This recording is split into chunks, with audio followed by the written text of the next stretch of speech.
From the studios of Farm Journal Broadcast, this is U.S. Farm Report.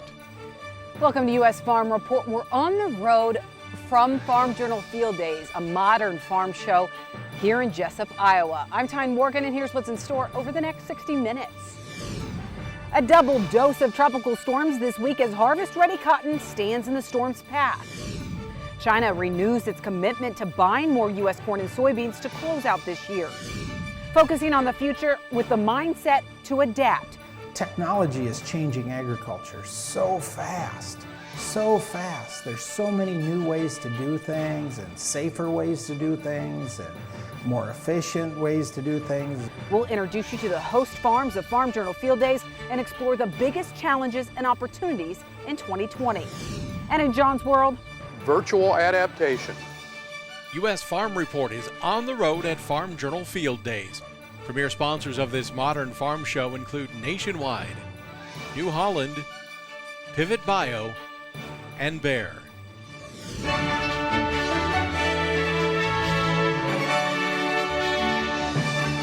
Well, we're bringing you the show this week from Blue Diamond Farming Company here in Jessup, Iowa, a farm that was spared from the wrath of that derecho that hit earlier this month. While the home farm was spared, a grain system they own just miles from here was not. And we sustained 130-mile-an-hour winds, and it literally destroyed the grain system you see behind me. The grain facility near Cedar Rapids wiped out by derecho this month. The only structure still standing is this silo, a silo that was the same spot then Senator John F. Kennedy and President Eisenhower shook hands in 1958 during the National Corn Picking Contest. Well, weather, definitely the topic here at Farm Journal Field Days, just miles away from Cedar Rapids that really bared the brunt from some of that derecho damage. But it's also a topic for farmers along the Gulf Coast this week as they prepare for what tropical storms and the damage it could do to their crops. First came Tropical Storm Marco, making landfall in southeastern Louisiana to start the week. Then the state got a short break, followed by another storm, Hurricane Laura. Farmers in Louisiana rushed to harvest crops ahead of the hurricane as the Category 4 storm brought winds reaching 150 miles per hour. While some farm fields saw damage, Louisiana officials say the storm missed many fields of unharvested cotton and sugarcane, and many sugarcane fields blown over weren't snapped, and farmers may be able to still harvest those crops. Well, U.S. and Chinese officials meeting this week for an update on trade, and Chinese officials reassuring the U.S. that it's committed to the Phase 1 trade agreement, and that gave a boost to both the global stocks and U.S. commodities. U.S. Trade Representative Robert Lighthizer and the Chinese Vice Premier holding the talks to assess the status of the agreement between the two countries. That's as China's buys of U.S. ag goods continue to ramp up. China making its largest weekly buy of U.S. beef on record last week. USDA confirming China bought 3,315 tons of U.S. beef and its largest pork purchase in a month. And in a separate report, USDA reporting China also bought 747,000 tons of corn.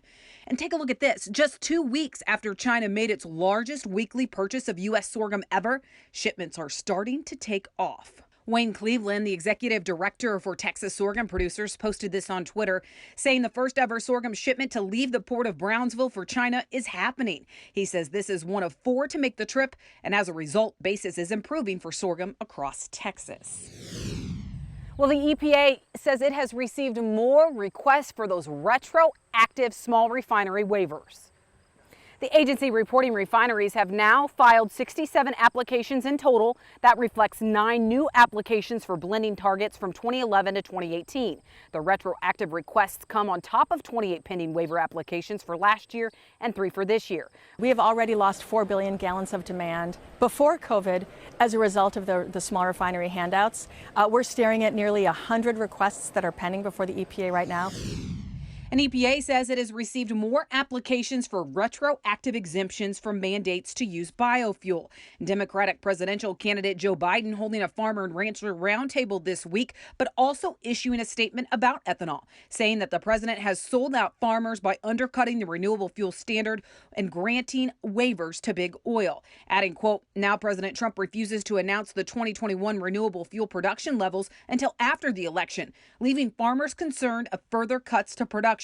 The renewable fuel standard marks our bond with our farmers and our commitment to our thriving rural economy, end quote. Well, more money is going into the Farmers to Families Food Box program. President Trump touring a company in North Carolina helping to assemble the boxes, then announcing he is investing more money into that program. Today, I'm proud to announce that we will provide an additional $1 billion to fund the Farmers to Families Food Box program. It's worked out so well. The program has delivered nearly 70 million boxes of fresh food grown by farmers to people all over the country during the pandemic. Well, crops here in Iowa feeling the heat, with some actually drying down prematurely.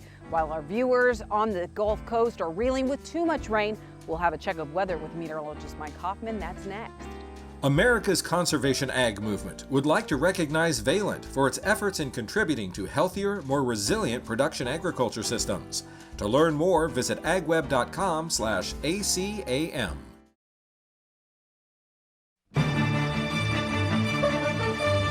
Time now for a check of weather. Well, Mike, we are just miles from that derecho damage, but here in Iowa, you can see the crops are prematurely drying down. It's a different situation for our viewers on the Gulf Coast, or right now dealing with too much rain.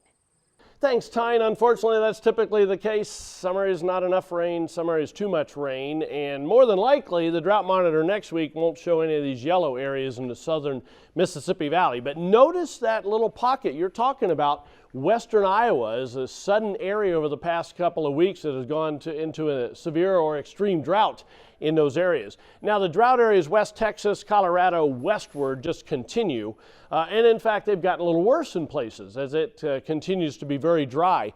And there's a dry area besides that drought section in Iowa through the I-80 corridor, drier than normal anyway. But the root zone still showing some wet areas, especially the Great Lakes, especially southern Illinois, parts of Missouri, Arkansas, and Louisiana. And this was before the moisture factored in with the remnants of Laura. So this area will all be very blue by the time we show this to you next week. Still some dry areas in the root zone in the southeast, northeast, but the majority of it, West Texas, Colorado, westward. Here's the way things shape up now. Jet stream showing a cooler batch of air into the Great Lakes in the northeast. Another one kind of comes in for the middle of the week. You stay very warm and muggy for most of the south. You may get a quick shot of drier air, southern Mississippi Valley, for a day or two. And by Sunday, you can see it's still going to remain on the cool side for the Great Lakes in the northeast, hot out west, and still muggy in the southeast. Here's the way things shape up for Monday. Cold front coming through the western plains, showers and thunderstorms along it, and along the returning warm front from that cooler air over the Great Lakes in the northeast. By Wednesday then, we're going to see that front down into the Ohio and Tennessee River valleys, scattered showers and thunderstorms along it.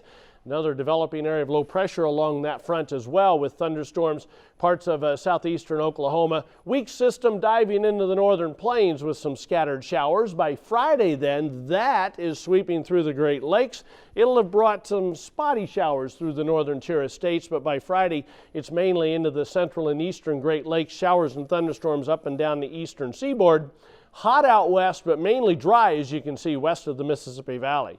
Here's September temperatures in my 90-day outlook. I'm going below normal for a small part of the northern plains, otherwise above normal, mainly east and west.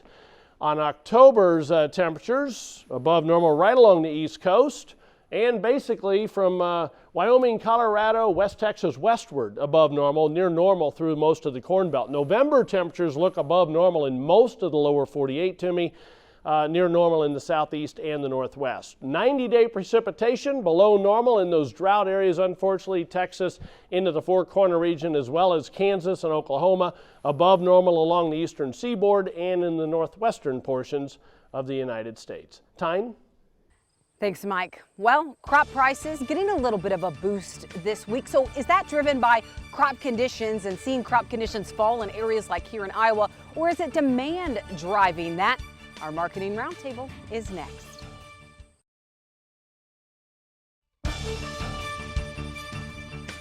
Well, welcome back to this special edition of Farm Journal Field Days U.S. Farm Report. Jumping in the studio for a marketing discussion. We talked about during Farm Journal Field Days how to play offense heading into harvest with your marketing game. And we talked to Ed Ussett, Bill Biederman, and Joe Vaklovic. You can check out that discussion on farmjournalfielddays.com. But they're joining me now to talk, this week. Joe, I'll start with you. We saw some price momentum. Is that supply driven? Is that demand driven? What's going on with the markets right now? I think it's a little bit of both. I think on the supply side, you've probably got corn and soybean crops that are perhaps a little bit smaller than what we thought they were a month ago or even 3 weeks ago. We've seen dryness develop. We had the storm in Iowa. We've had some crop issues that seem to be emerging. So that's part of it. And then the other part, of course, would be an improving or very strong demand base. We have the best new crop export sales book for soybeans on record. We have very strong corn export sales. Feed demand is good. Soybean crush is good. Ethanol would still be the area that we're lagging in terms of demand.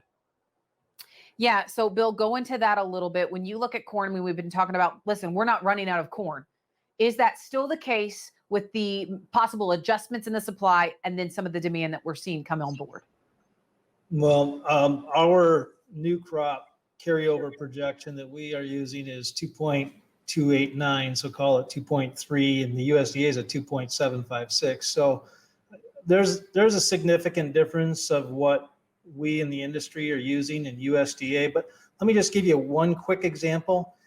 USDA in their world numbers is still using a 260 million ton crop for China, which is the same as they've had for the last 4 years. There's no way, not with droughts, floods, and armyworms. And same with their imports. They're using the exact same import numbers last year at 7. Our tally today is they've already bought 7.8 million metric tons. So I don't know why USDA didn't change it. I expect they will here very soon. And it sounds like right now it's a mix of demand and supply that's driving these markets. So since demand is having its hand in this, do you think these prices and this momentum is more sustainable and longer term? Yes, I do. I love demand-driven markets. They are, just as you mentioned, they're more sustainable. They have more staying power, and demand is looking good. The supply side, I think, topped out with the August WASDE report, and since then we've just had little bits of news here and there, and nothing grows the crop. It all takes away a little bit. We're still going to have a big crop, make no mistake about that, but it's getting a little bit smaller, not larger. Yeah. So, Joe, I mean, is it time for producers to get all bulled up? I mean, is it time to kind of adjust your marketing plan? Or are you saying, listen, let's stick with our marketing plan. We need to be prepared for some of the risks that we could possibly see with these prices? Well, a lot of it comes down to what sort of projection do you have for your overall production on your farm, which can be difficult in a year like this where weather shifts, and even here in late August, early September, a lot of farmers still don't know exactly what they're going to harvest. What I'll say about marketing in general is that the best opportunities occur typically when everybody's bullish, when the funds are heavily long, when we're into some multi-month highs. You've got all of those things going on in the soybean market.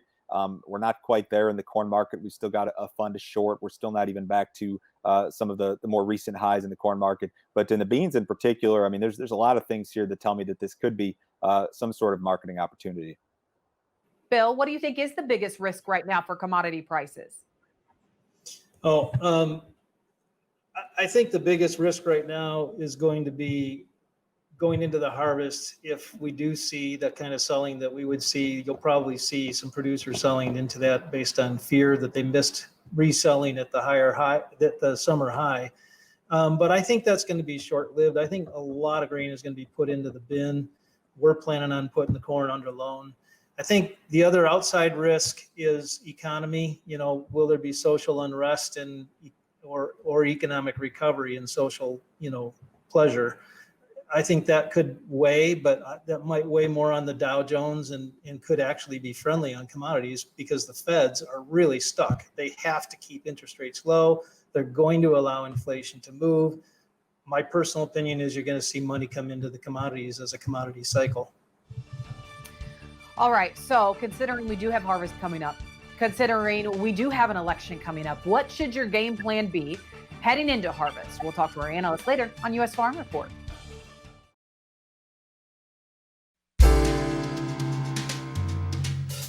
Well, Farm Journal Field Days this week included 2 very small in-person meetings, but the bulk of it was virtual. So will the push for virtual meetings stick around even post-COVID?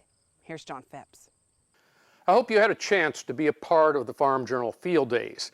For a pioneering effort, it surpassed my expectations. Only to be fair, I didn't really know what to expect. This experience did sensitize me to the adjustments we are all making all throughout our lives to make those lives more, well, livable. Humans adapt. It's how we've survived for millions of years. Seeing those traditional first day of school photos of grandchildren plunked down at a desk at home with headphones while fixated on a laptop was certainly one indicator. At our church, videoing the service to post on the internet becomes a little easier for me each week.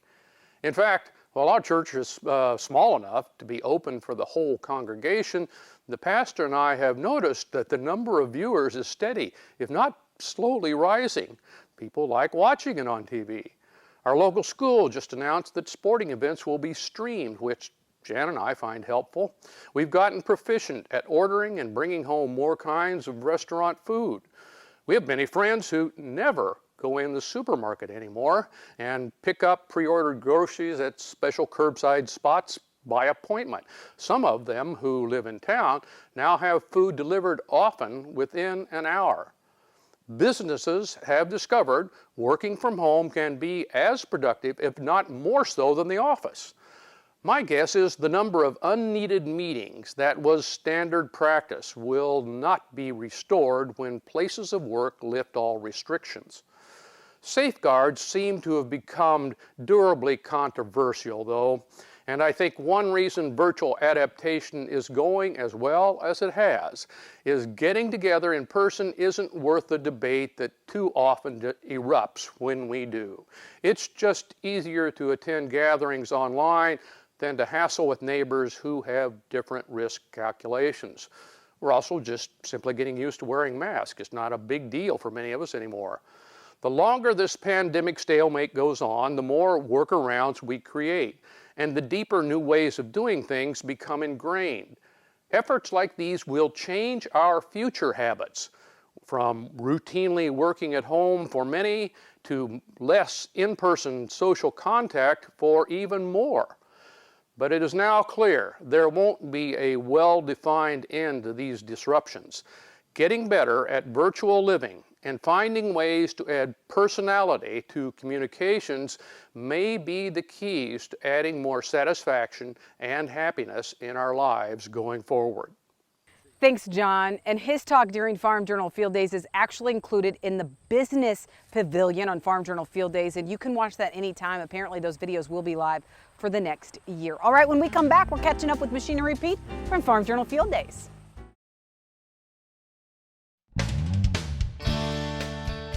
Welcome back. We found Machinery Pete here at Farm Journal Field Days. He was one of the speakers. He has a machinery pavilion at farmjournalfielddays.com, but a special tractor this week, Greg, because it's really a tribute. An individual who meant a lot to his community and recently passed away. Yeah, folks, we're going to go to Northwest Missouri to check out a very special 1951 John Deere High Crop A. This is a 1951 A John Deere High Crop. The good thing about it, they didn't make very many of them, and I suppose that a few of them was enough, probably. I drove that on a tractor cruise 80-some miles. I couldn't walk for about 3 days. Ride's rough and it steers hard, but they're kind of an attraction because there was so many of them made, and they used them for vegetable. They didn't make a great many of them. I think 200 and some odd of them. They are hard to find, and they get kind of attached to them. This guy had it in the salvage yard, and that was the place for it, in that salvage yard. It was really rough. It had come from the West Coast, and the sheet metal was all completely eat off of it. Bought it over in Kansas, and had a trailer over there, and so we bought it. I've spent more money on it than it's worth. But they like them. People like it. We worked on it off and on, I suppose, maybe 2.5 years. It really was a good running thing, but it was a miserable driving thing. Well, pretty cool there, folks, to get an up-close look at that unique 1951 John Deere High Crop A. Yeah, and Greg, I never had the opportunity to meet Richard Brand, but I do know the Brand family, and I know that he meant a lot, a caring individual who that family and community really misses. So thank you for that. Special Tractor Tales this week. All right, up next here at Blue Diamond Farming Company, Ben Rinchie continues to push the envelope, but growth for him isn't measured in acres. He continues to focus on the future of the farm while keeping family in mind. We'll have his story and lift back the veil on Blue Diamond Farming Company when we come back. U.S. Farm Report is produced and distributed by Farm Journal Broadcast.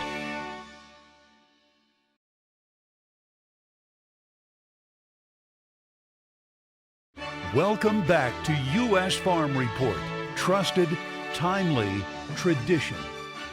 Well, here at Blue Diamond Farming Company, it was the host of the first Farm Journal Field Days on-site event this week. A very small group of farmers gathered here in Jessup, Iowa. And for Blue Diamond Farming Company, it's about growth. But that growth isn't just measured in acres. Stepping foot on this fifth-generation farm in northeast Iowa, it's easy to see why this bustling farm never stops moving. We're a corn and soybean farm that tries to push it a little bit. We use all the new technology that we can involve in our operations. From doing their own fertility management and applications to grain storage systems with the capacity to dry and store their entire crop, Ben Rinchie says it's a team that keeps Blue Diamond Farming Company running on all gears. We're kind of in the people management business, we're kind of in the grain elevator business, we're kind of in the equipment management business, we're kind of in the farming business. This is where Rinchie looks the most comfortable, but the farming business wasn't something that he dove into right after college. Well, I grew up as a farm boy and never thought of any other career than farming. And in the 80s, when times were so bad, my father told me when I was a junior in college, don't come back. Take your degree and get some skills. So I thought about where I could do that, and so I went to finance. I went to banking. A career cut short after tragedy struck the family farm. I lost my younger brother in a tragic car accident, and one day I went from being a banker in downtown Chicago to being what I really wanted to do, which was be a farmer here. That was 27 years ago, but the sudden transition back to the family farm wasn't always seamless. The real thing about the transition was that my dad was a very classic farmer.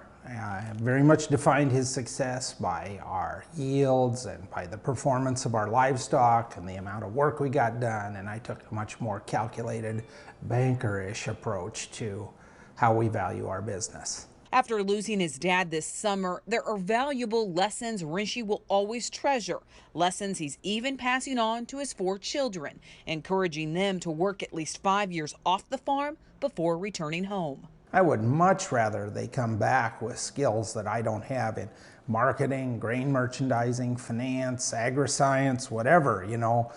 Just come back and bring something you could contribute to the farm. Well, that rule even extended to son-in-laws. Evolving and changing to try to stay ahead of the curve is one way Rinchie is securing a future for this farm. Now we're transitioning to be a tech-friendly farm and co-op with other neighbors and find other paths to profitability. You just always have to be moving. While growth is a key metric for Blue Diamond Farming Company, it doesn't come in the form of how many acres they farm or the yields they produce. I think that probably some dimensions we'd like to grow in is we'd like to be a great place for our employee partners to work. We'd like to give them stimulating and challenging careers at things they like to do and find them a home here where they can make a contribution. Growth, we want to be environmentally friendly. A passion for the land while striving to always do better. Technology is changing agriculture so fast, so fast. There's so many new ways to do things. Finding ways to improve efficiency continues to produce key lessons for a farmer seasoned in his trade. Well, old bankers never get old, they just lose interest. And, bringing our financial management forward has been the one that's fueled our growth. It's finding the right thing to do at the right time. And the biggest regret today, not pushing the envelope enough and being more fearless along the way. My accounting classes told me that this would never be possible, and maybe we'll put the brakes on this. There's a few things I wish we would have stepped the gas on a little bit more. I have the utmost respect for those that have followed their agricultural interests with reckless abandon and been successful. You know, others that saw value where others didn't. Driven by opportunity to evolve, the wheels are always in motion at Blue Diamond Farming Company. Never living in the past, instead focused on tomorrow, discovering there are no limits when sights stay set on what's ahead.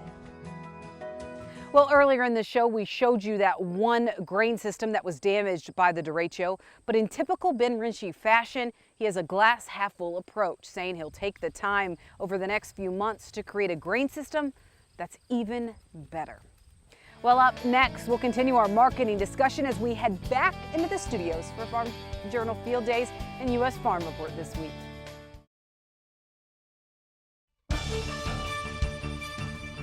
Well, welcome back to U.S. Farm Report, back in the studio for our marketing roundtable. Ed, I'm going to start with you. Considering we have harvest coming up, some of the pressure that we could see, considering that we do have an election coming up, what should a producer's game plan be coming this fall? Well, right now I'm looking at the fact we have to. I'm still in a sell rally mode, and or at least looking for rallies to sell. And I want to remind your listeners that we're 10% off our lows set just 3 weeks ago in the corn market. We're up 30 to 40 cents a bushel, depending on where you are. A nice rally. That's a good rally off its lows. The soybean market has returned to levels we have not seen since the COVID thing broke out in early March of this year. We're back above those levels. And in fact, the corn market is just pennies away from that early July rally, that sharp rally, the short-lived rally. So I'm looking for rallies to sell. If you're a little behind on the sales, if you haven't been started yet on new crop, or you still haven't dealt totally with old crop, you got to take a hard look right now at getting something done when the opportunity is there. Joe, you agree with that? Is it time to sell? Not necessarily. Every situation's different. What it's definitely time to do is figure out what your game plan is as far as logistics are concerned come harvest. What's going in the bin, what needs to be delivered, what's already been priced that you can roll and capture some carry. That would maybe be more relevant in the corn market. And then, of course, I think that adjusting revenue projections is a fluid situation or a work in progress, given the fact that so many producers across the Corn Belt have some degree of uncertainty in regard to what they'll actually produce. There's a lot of moving pieces here, but logistics are important. Keeping an eye on revenue projections and profits if they're available, that's something that is important. And that's the first couple of items that I'd look at. Bill, we had an economist that spoke during Farm Journal Field Days and said, listen, when you look at the prevent acres that we saw this year, when you look at some of the other issues that we had this year, I'm nervous about how many acres we will see planted in 2021. So we're already having that discussion. But is pricing your grain, pricing some of these oil seeds in 2021, is that something that a producer should be looking at right now? Yeah, we're pushing those levels. We're not quite there yet. I mean, we're pushing the 380s on the new crop. We're going to be definitely selling some a smidge over $4 for anybody that can make that work profitably. And most of our guys can make that work. Usually we sell at right in that 409 area. That's where we typically get started. That's where the math works. We would advise that. But, you know, our macro outlook is quite bullish. So, you know, we're using about a 10 to 12 cent budget on options in corn and about a 15-cent budget in the beans to make sure that we have sustainable ownership in case this thing does explode on macros that you don't even see coming.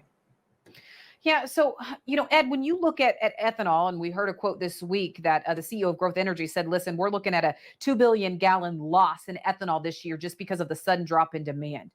How do we recover that 2 billion gallons? I mean, is there anywhere that demand could come out? I mean, could China make up for that? Or is that something that will continue to be a ceiling on corn prices? It's going to have an impact. Ethanol is the one aspect of corn demand that's really on the weak side, and it remains so. but it's probably going to be a little better in the next crop year than it was in this crop year. A little bit improved and still down from where it could be. I'm thinking of things that have happened in a couple of weeks ago, that derecho that went through Iowa. I've seen good estimates of somewhere between 200 to 400 million bushels being lost in corn just in Iowa from that storm, and that matches up pretty well with the problems we have in ethanol. So ethanol is the weak spot on the demand side of the equation, but there's a lot of good things happening there too. Bill, Ed, Joe, thank you so much for joining us this weekend. And again, we had a long discussion on what tools and what you can do to play offense heading into harvest for your marketing plan. You can check that out at farmjournalfielddays.com. Again, thank you so much, gentlemen. Stay with us. We have much more on U.S. Farm Report when we come back. America's conservation ag movement would like to recognize Trust in Food for its efforts in contributing to healthier, more resilient production agriculture systems. To learn more, visit agweb.com/ACAM. Well, on Thursday of this week, Farm Journal Field Days was at Glenn Newcomer's farm in Ohio. And he's an Ohio farmer who's all about diversity. And his ag businesses are growing just beyond traditional crops.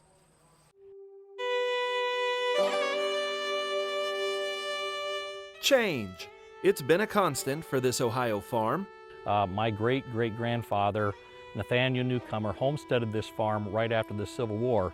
And he even noticed on the front of the old barn, the original barn that stands here on the homestead, that it was the Newcomer homestead since 1867. But scratching out a living back then was no easy task. And at that time, this was a heavily wooded area. We're in the Black Swamp area of Ohio. This is basically an extension of Lake Erie. And to settle in the Black Swamp was very questionable at that time.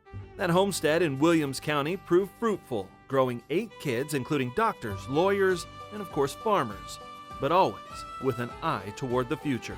50 years ago, my father and grandfather incorporated the farm, which back in the 60s was kind of a very unique business transaction, I guess. It was just something that most farms didn't do. The interesting thing is when you look back for many operations, it used to be tradition that when a generation passed, that all of the farms that had been acquired were divided up equally amongst the children.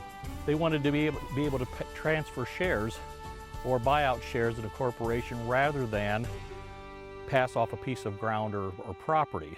And it worked. Glenn walked back on the farm after school as the 5th generation. I'm in my late 50s now, and when I was young, honestly, this was a very typical small farm in Northwest Ohio. We just farmed several hundred acres of ground. My grandmother had chickens still, had egg money. My grandfather had cattle in this barn. We had sows and we farrowed pigs, and we had a farrow to finish operation. Just a small traditional family farm.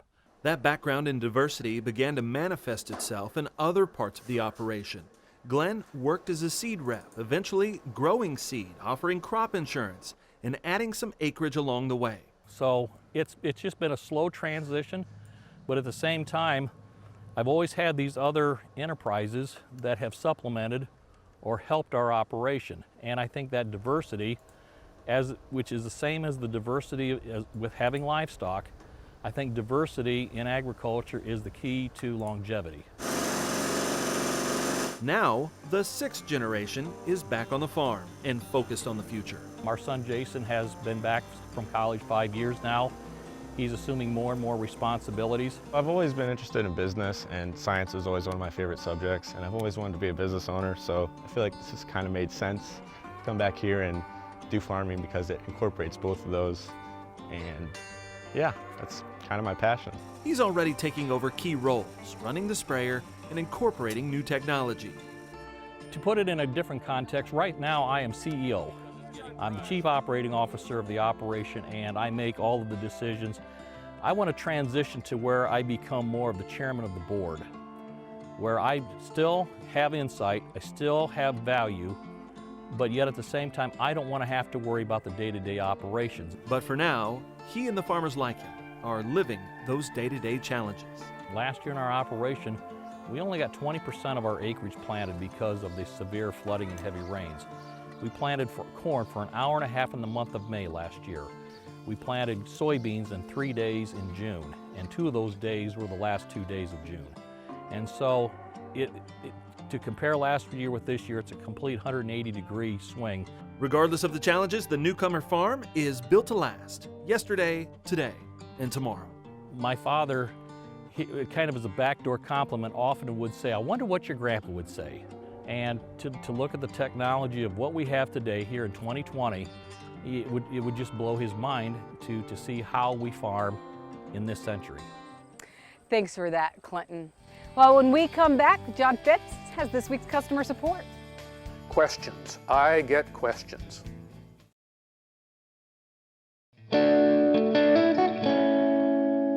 Well, if you've been spending more time at home during the pandemic, maybe you've been able to check some to-do list items off. For John Phipps, he's been pretty busy in the shop. A number of viewers weren't fascinated by my discussion of new combine prices 2 weeks ago, but their attention was riveted on the mouse that made a cameo appearance during my commentary. None of them, however, bothered to send an address for a mug, so if you spotted the mouse and emailed earlier, please send me your address and you'll get a mug. That same clip prompted this question from loyal viewer Dave Finn. Curiosity has the better of me. Could you give the reason for the rear tires on your combine being backwards from the normal direction of travel? Well, Dave, I've always been told that the tread on steering tires, which are the ones in the back, are reversed because the ground applies the force to the tire, while the front tires work the opposite way. Rear steering tires thus have more grip for guidance. The tread's also reversed on implements like grain carts. Feel free to correct me if I'm wrong, however.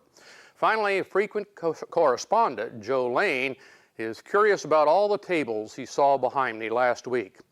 I know times are tough, but with all those tables behind you, it could be that you are A, making draperies, B, rigging parachutes, C, setting up a soup kitchen, or D, tutoring school kids. Fair enough, Joe? The one that was in front, you'll see soon in the studio. Most of the others are just work tables, but this, the largest one, is an 8-foot by 8-foot COVID dinner table. Jan and I are one of 4 couples in a dinner club now in its 41st year. We have met monthly at successive homes for what have been hundreds of memorable meals and countless precious memories. Since we are in the high-risk age bracket of late middle age, we're all conscious of compromised immune systems, ongoing health issues, and risks to and from our extended family.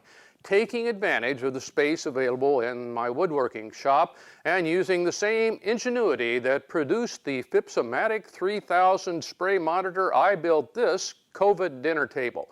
While it's not quite 6 feet from couple to couple, it's a compromise we can all live with.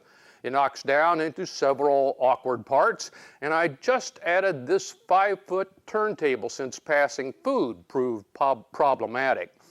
The payoff is our nearly sacred monthly get-together continues. It has proven to be a tie that truly binds and is worth immense effort to maintain. Thanks, John. And remember, if you have questions or comments for John, you can email him at mailbag@usfarmreport.com. And next week, we will show you a very special project that John was working on during the pandemic. All right, when we come back, a look at 4-H and how they continue to impact rural economies, even during COVID-19. From the Farm is next.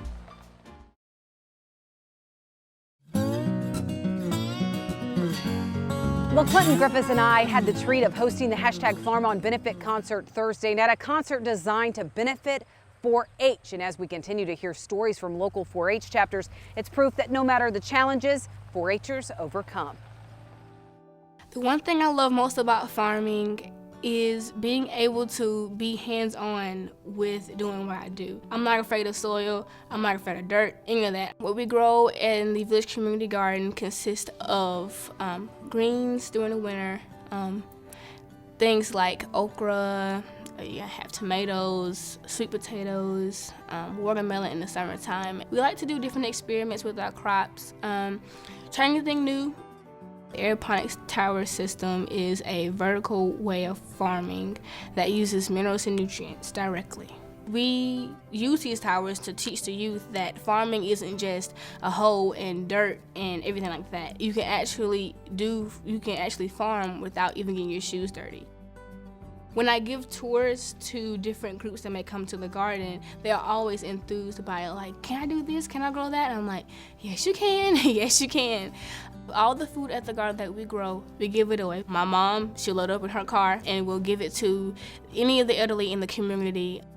It makes me feel wonderful because I actually see what I'm doing actually is playing its part. I see it happening before my eyes. I see people saying, oh, this helped me so much, and that's all I want to do is help people. And if you were busy and missed that concert Thursday night, no worries. You can actually check that out at farmjournalfielddays.com. You can register and then get access to all the videos on demand. Well, that does it for our special edition of U.S. Farm Report from the Farm Journal Field Days, a modern farm show. We hope to see you here next weekend as we work to build on our tradition. Have a great weekend, everyone. U.S. Farm Report is produced and distributed by Farm Journal Broadcast.